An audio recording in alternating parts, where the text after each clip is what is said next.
how to fix lag and FPS drops and where wins meet.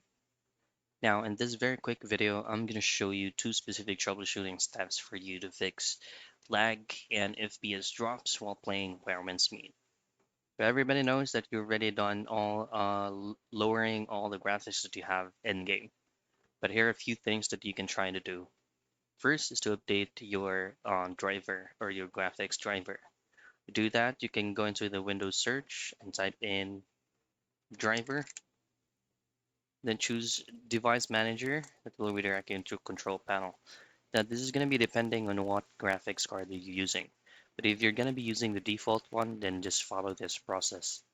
Once you're here, go into display adapters and then go into the HD graphics you're in right now, right click, and then choose on update driver.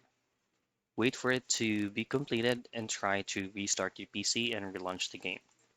The other thing that you can do is to go back into the Windows search once again and type in Advanced System, and then simply choose on View Advanced System Settings that is also connected into Control Panel.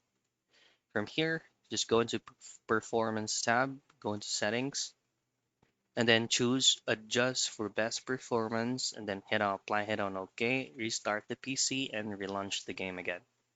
So those are the things that you can try to do for you to fix lag and FPS drops in where wins meet.